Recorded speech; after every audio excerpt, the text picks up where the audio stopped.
having this sit down with me for hashtag Boss Goals segment. I want to ask you a couple questions. Everybody, for all my viewers, this is Terell Thompson, filmmaker. Yeah, so thank you for coming. Thanks for having me. Let everybody know. I know you graduated from Stevenson University, so break down, all your majors and minors and everything like that. All right, so my official degree is film, video, and theater, right? With basically a concentration in videography, and art minor with a concentration in photography. Oh, cool. So you're pretty much well-rounded. Oh, yeah. I'm all over the place. Yeah. Well, you kind of know every aspect of it, so when it's time to film, you know how to tell each person, each role, and what they should do. Definitely. That's what's up. So tell me a little bit about yourself, like where you're from. Well, I'm from PG County, Maryland, born and raised. When I was growing up, my parents always wanted to install protocol in me. Yeah. So that's kind of how I am now with my filmmaking. I'm making sure that I always got things in line and always making sure that I'm doing my best to do, what I'm getting at. Okay, that's good. You have a good foundation. So what got you into film? I actually got into film from photography. Like, wow. I randomly took a photo class in like the 10th grade, and then I kind of just took it to BS around. Yeah. But like I ended up loving it, and I really fell in love with the camera. So naturally through photography, the next thing you probably will end up going into is videography. Right. And it was just a natural thing. I'm that guy with the camera. Like I've always been that guy with the camera. Yeah. So. That's pretty cool. So from what I understand, basically you want to have your own production company, film company. So you basically want to you want to do all aspects of film and keep everything in-house. So why is that so important to you? Because as young black people, we don't own anything. We really don't. That's a fact. We don't own anything, and I believe that we should always have. There's a pride in owning something. Absolutely. When you can say this is mine. I'm a person that says I would rather you make $3,000 a year and have something that's yours than go out 60 hours a week slaving for somebody that does not have your best interest at heart. The corporate plantation. Exactly. Man, and we should always own something. Like, and I tell my nephews, it's like, you need to own something. I look at them, one's 3 and one's 7, but I'm telling them own something. Even if it's just you having stocks in the stock market. Absolutely. And create that savings and save and invest. That's it. That's what we need to do, because the poverty that we deal with is tremendous. Absolutely. Like the average African American has less than $1,000 in savings. How can you survive? Like any hiccup, you're basically in poverty. You can't. Yeah. That's why we're all living below the poverty line.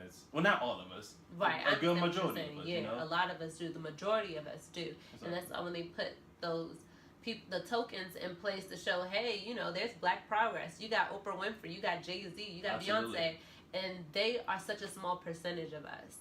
Absolutely. Yeah. So that's what's up. I really respect that about you and keeping everything in house and entrepreneurship, because I think Dr. Boyce Watkins always says that the difference between the difference between rich people and poor people is investment in the stock market. Absolutely. Real estate ownership and entrepreneurship.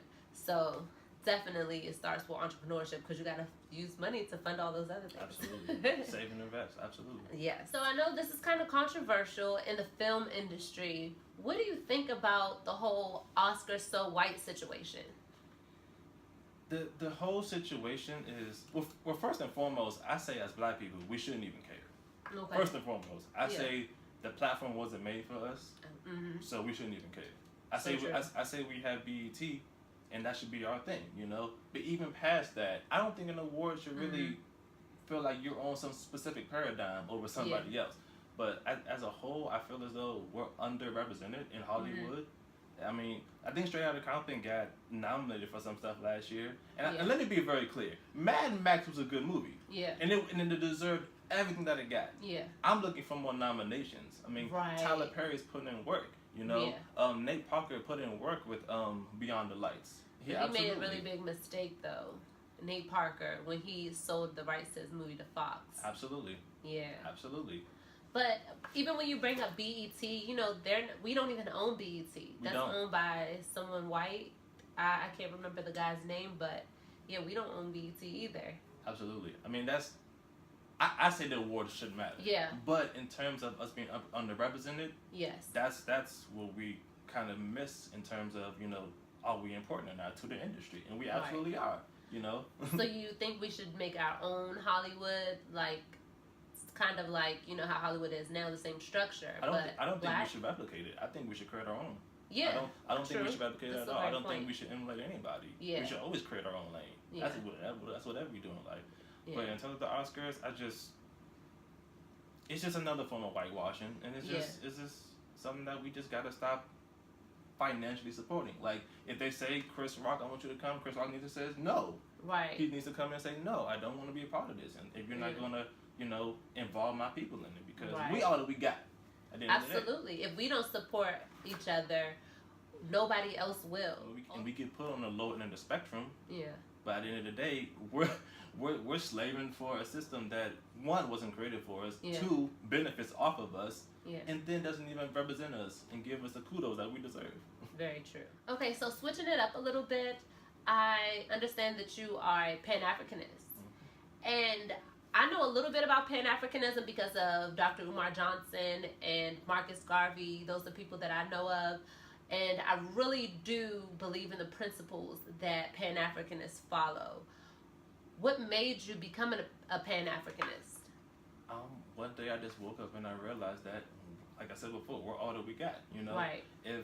If you can look at, like, for example, I'm trying not to go on a tangent right now, but when you walk down the street, you see the Asian lady. She might have the nail salon. You drive down and get your gas. The Muslim man, not that Muslim's a race, but the Muslim man might have that. He might be Arabian. You know, you drive a little bit more down the street, the Dominican lady has a beauty supply store, and they have a network of themselves, and we don't have that as Africans. You know. So first, for the viewers, for people who's watching at home, explain to them what a Pan-Africanist is. I mean, at the most basic root, a Pan-Africanist is someone who believes that everyone of African descent globally is one people.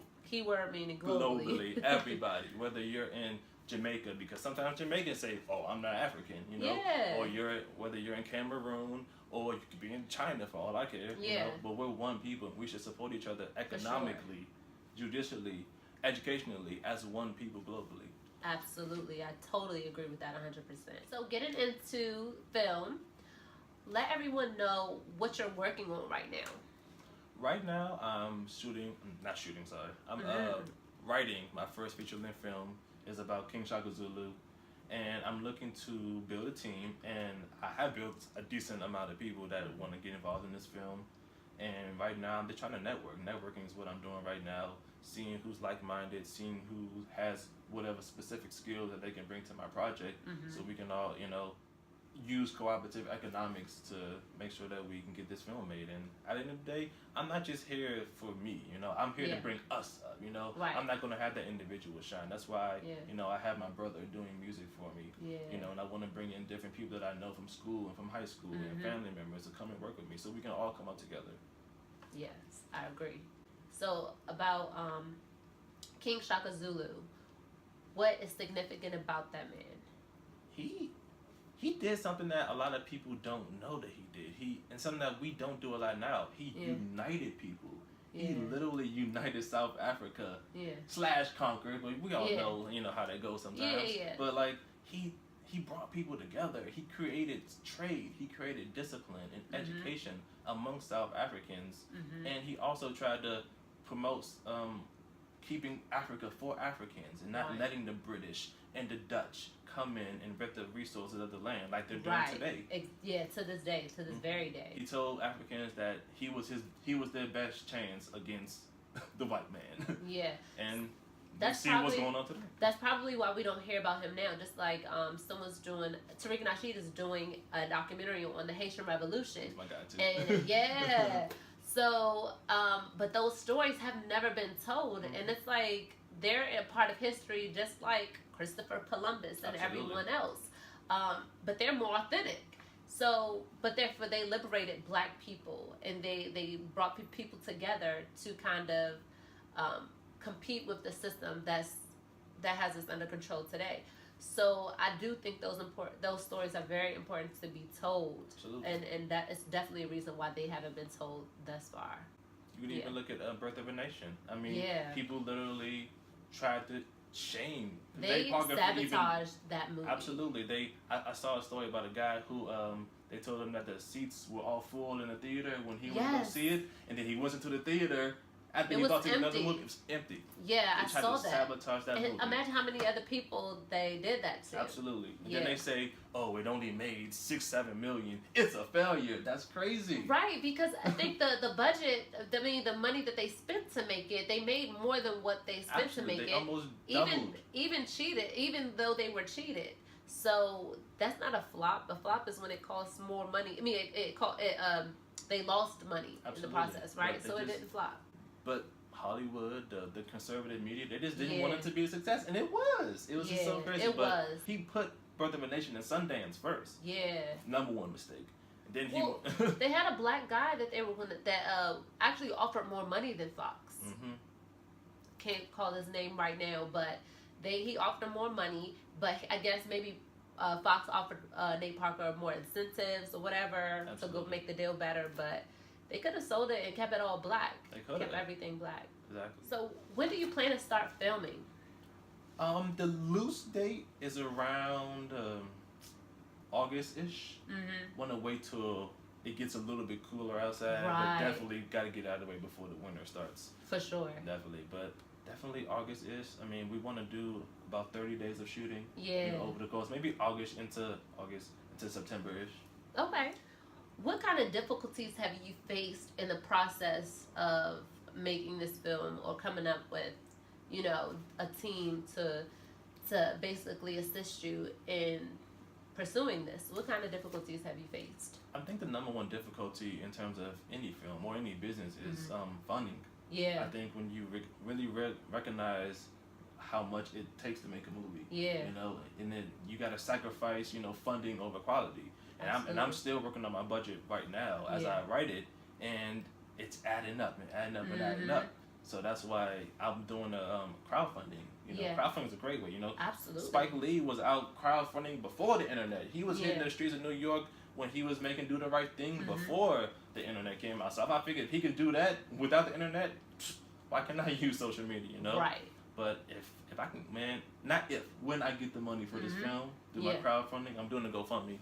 And once I get that money, it's the ball is rolling because I have the business side, I have the people around me, I have the creativity, I know what I'm doing, but cha-ching, So what motivates you, even with all that and the difficulties it is to raise money for a film, what motivates you to keep going? Because that's very important, to keep going even though so much is against you, but you keep going because you can see the dream. What motivates you?